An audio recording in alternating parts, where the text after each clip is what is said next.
Sumainyo ang Panginoon at sumaiyo rin. ang mabuting balita ng Panginoon ayon kay San Juan. Papuri sa iyo, Panginoon.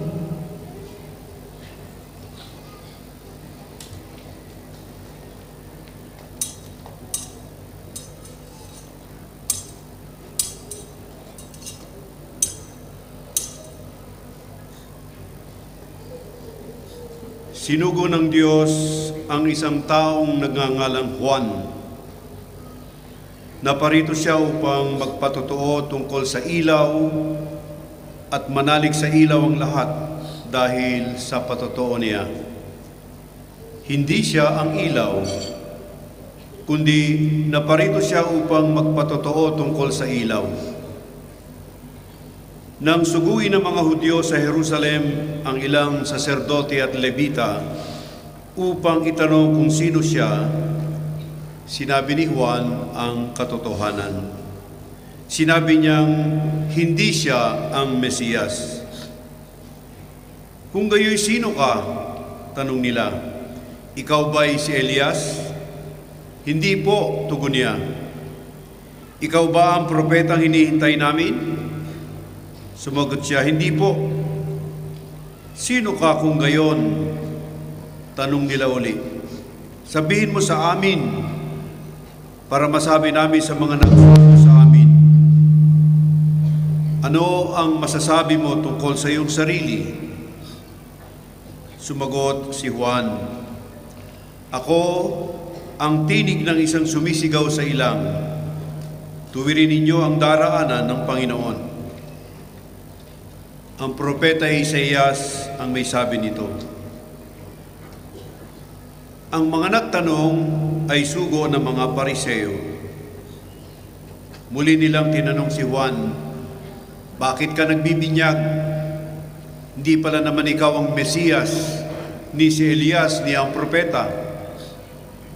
Sumagot siya, ako'y nagbibinyag sa tubig, ngunit nasa gitna ninyo ang isang hindi ninyo nakikilala.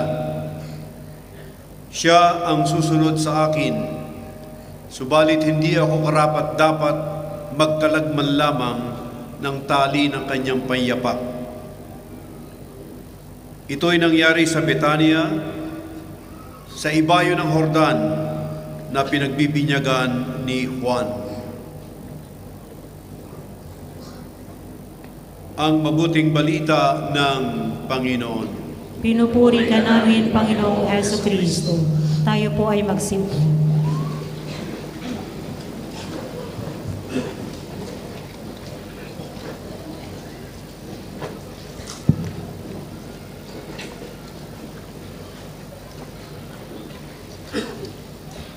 Isang magandang gabi po sa inyong lahat.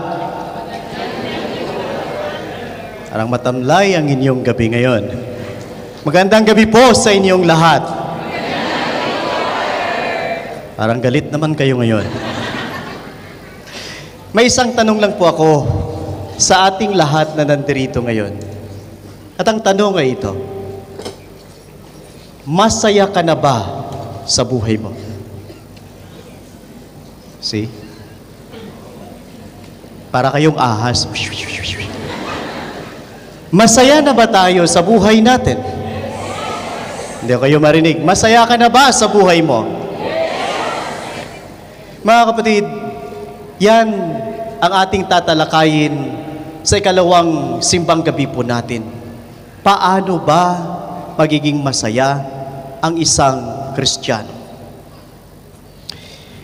Kilala niyo ba si Michael Jordan? Talaga? Kilala niya kayo? Oh, pareho tayo. Si Michael Jordan ay isang magaling, sikat na basketballista. Ngayon, pagkatapos na mamatay ang kanyang ama, nag-retire siya at naglaro siya ng baseball. Yung baseball na laro ay hindi siya sumikat. Pagkatapos ng ilang taon, bumalik uli siya sa basketball at mas sumikat siya. Yan si Michael Jordan. Kasi basketball talaga ang para sa kanya. Kilala niyo ba si Jackie Chan? Kilala niya kayo? O, pareho lang din tayo. Si Jackie Chan ay isang simpleng stuntman. Nagsimula siya sa Hong Kong. Di ba? Tapos, pumasok siya sa pelikula. At nadiskubre siya. Naging artista. At ngayon, nasa Hollywood na. Hindi siya ganun kagaling English. Pero sikat siya. Simpleng stuntman. Yan lang kasi ang kaya niya. Pero pinagbutihan niya. Maliit, stuntman lang. Pero tinanggap niya na yon ang karir niya. Yon ang regalo niya mula sa Diyos. Pinagbutihan niya. At yon ang naging tagumpay niya sa buhay. Yan lang. Tapos ng kwento. Bakit ko kinikwento ito? Mga kapatid, sa araw na ito, gagabayan tayo ni Juan Bautista kung paano maging masaya. Paano nga ba maging masaya ang isang Kristiyano? Katulad ni Juan, napagkamalan siyang Mesiyas, napagkamalan siyang si Kristo. Pero ang kagandahan kay Juan, malinaw na sinasabi niya, hindi ako ang Mesiyas. Ay kung hindi ikaw ang Mesiyas, ikaw ba si Elias? Sabi niya, hindi rin. Ikaw ba ay isang propeta? Hindi rin. Malinaw kasi sa kanyang magsabi ng hindi. Kasi malinaw sa kanya kung ano ang mayroon siya. Eh kung hindi ikaw ang Mesiyas, hindi ikaw ang propeta, hindi ikaw si Elias, eh sino ka? Sabi niya, ako ang tinutukoy ni Propeta Isaías, na isang tinig na sumisigaw sa ilang, na ituwid mo ang daraanan ng Panginoon. Yan ang papel niya. At malinaw sa kanya yon, tinanggap niya. Saan ba nakatira si Juan Bautista? Sa disyerto. Marami sa atin ang nag-camping na sa disyerto. Pag wala kang dalang equipments, siguradong talagang wala kang mahihita. Wala. Ano ang kinakain niya? Pulupukyutan at ano pa ba yun? Ano ba sa balang. Buti na lang, nandito si Father Troy. Balang. Yun lang ang kinakain niya. Malungkot ba si Juan? Hindi. Masaya siya sa ginagawa niya. Masaya niyang tinanggap kung ano ang misyon niya. Masaya niyang ginampanan kung ano ang dapat niyang gawin, na ihanda ang daraanan ng Diyos. Ang pagiging masaya ay nagsisimula sa pagtanggap kung ano ang mayroon ka. Tanong, ano ang mayroon ka? Hello? Ano ang mayroon ka? Kasi ang malimit, ganito. Ang tinitingnan natin, kung ano ang mayroon ang iba na wala sa atin. Di ba? Ang ganda ng buhok niya. Samantalang ako, wala. Ang cute niya. Samantalang ako, acute. Diba? Ang macho niya. Samantalang ako, tikling. Diba? Yung wala sa'yo, yun ang mayroon sa iba. Pero yun ay para sa kanya, hindi para sa'yo. Kaya nung nangyayari, inggit. Inggit. Marami na ang namatay sa inggit. Marahil mayroon dyan inggit na inggit. Maaring katabi nyo kasi may kahawak na kamay yung nasa harapan niya. At mahigpit ang hawak, samantalang siya, hawak niya. ang kaliwang kamay niya ng kanang kamay at nagdarasal, Lord, kailan mo ako bibigyan? Yeah. Pakispell nyo nga ang inggit. I-N-G-G-I-T. Inggit. Ito ang kahulugan niya. Iwasan natin, gawa, hindi, tama, inggit.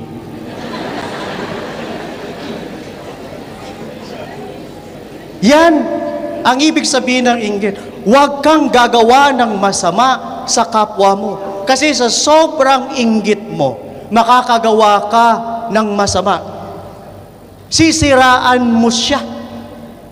Kasi mas gwapo ang boyfriend niya kaysa iyo. Sisiraan mo siya kasi nauna siyang magka-boyfriend kaysa iyo. 40 years old ka na. Siya 20 pa lang pero may boyfriend na siya. Ikaw naghihintay pa. Nakailang balik ka na kay St. Jude. Pumunta ka na sa Quiapo. Di ba? Pinisil-pisil mo yung Nazareno. Kaya ngayon, pitpit ang kamay ng Nazareno. Nilinis mo na ang baklaran. Hindi na ngayon nagbabacuum ang baklaran. Naninikluhod ka, Lord, Lord, please. Isa lang. May dumating sa'yo, kaso choosy ka. Wag to, Lord, wag to, pango. Nung hinarap mo, anong nangyari sa'yo? Nakataas ang kamay mo. Kasi parang may nakatutok na shotgun, double barrel pa sa'yo. Pero yun ang binigay sa'yo. Mga kapatid, gusto mo ba na maging masaya? Hindi ko kayo marinig. Gusto mo ba na maging masaya? Kung ganon, gayahin mo si Juan Bautista. Tanggapin mo ng taus-puso kung ano ang ibinigay sa iyo. Dinanas ko yan eh. At simula nung araw na yon, sabi ko, Lord, ito talaga para sa akin. Minsan, nung nasa Pilipinas pa ako, lumabas ako ng kumbento. Hindi ako nakadamit, pare. Nagtinginan yung mga tao. Sabi nila, Derek Ramsey?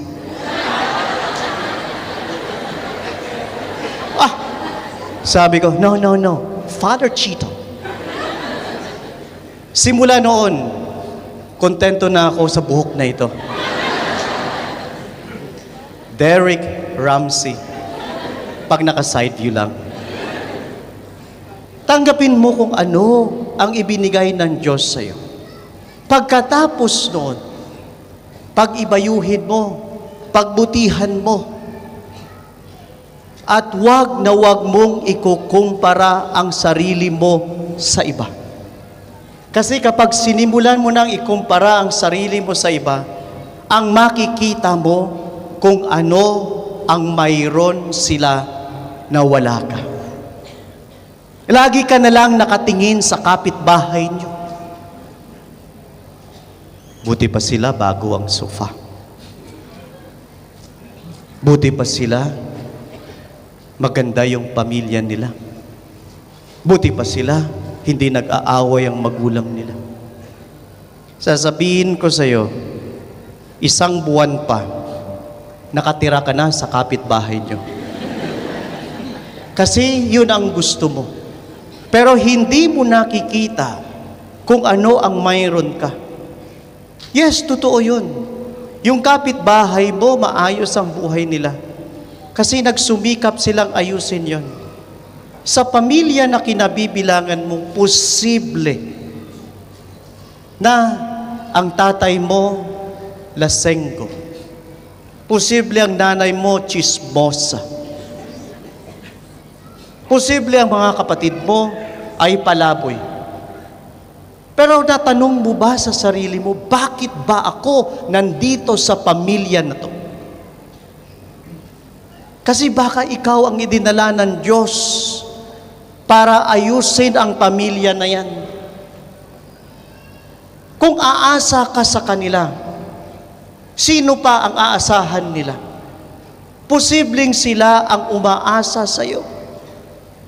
At dahil sa pamamagitan mo, maaayos mo ang pamilya mo. Hindi ba? Pamilya mo ang isa sa mga dahilan kung bakit nandito ka. Although hindi lahat. May iba dito na nandito lang sa Abu Dhabi para mag-move on. Mag-move on lang ako. Pagkatapos ito, babalik na ako ng Pilipinas, pagpatay na siya. Diba? Mga kapatid, ano ang mayroon ka? Pag-ibayuhin mo, tanggapin mo, dahil yan ay ibinigay ng Diyos sa iyo ng may dahilan. Si Juan Bautista, hindi siya na-insecure. Hindi siya na-inggit. Sa halip tinanggap niya na ang papel ko sa buhay ay ihanda ang pagdating ng Panginoon. Kaya ako nagbibinyag, may higit pa na darating. Siya ay magbibinyag sa inyo sa pamamagitan ng Espiritu. Malinaw sa Kanya kung ano ang mayroon siya. Ngayon ang tanong ko sa ating lahat, malinaw ba sa iyo kung ano ang mayroon ka? Maliit man yan, simple man yan sa tingin mo, pero sisiguraduhin ko sa iyo, ibinigay ng Diyos sa iyo yan para maging sanhi ng saya mo. Pwede pa bang magkwento? Kasi nakahanda talaga ako ng 3 oras na misa. Okay lang ba, Padre? Okay. Kumain na ako kumain na. Kayo ba'y kumain na? Kita ko kayo oh. Walang makeup, maputlaan na kayo.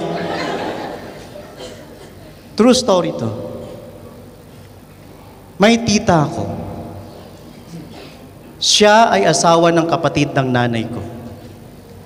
Grade 6 lang ang natapos niya.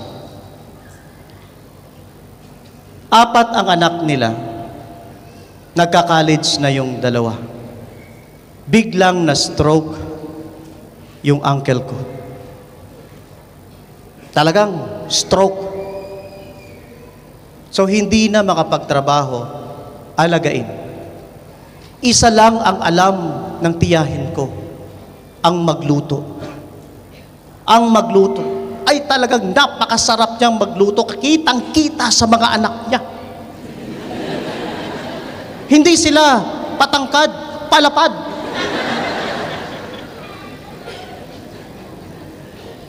Masarap siyang magluto. Yun lang ang alam niyang gawin. Pero dahil masarap siyang magluto, nagsimula siya sa Makati. Nagtitinda siya ng pagkain doon sa harapan ng mga constructions. Nagustuhan ng mga nagtatrabaho sa construction yung pagkain niya. Akala niya pang construction lang.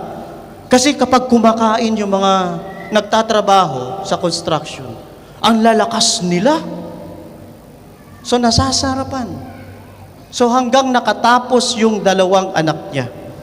Yung isa nagtrabaho sa hospital. Yung isa nakatapos ng marketing. Tinulungan yung nanay.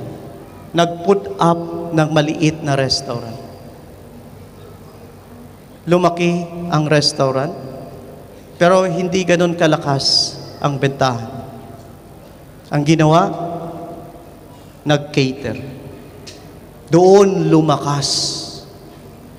Ngayon, sa magkakapatid, itong tiyahin ko ang pinakamayaman sa kanila. Ang tiyahin kong ito, magluluto sa umaga, pagkatapos pupunta na siya ng Mega Mall. Doon na siya sa bingguhan. Susunduin na lang sa gabi. At gano'n na kasaya ang buhay niya. Simpleng pagluluto lang ang mayroon siya. Pero pinagbutihan niya naging sanhi ng tagumpay niya at saya ng buong pamilya niya. Uulitin ko uli ang tanong. Ano ang mayroon ka na wala sa iba?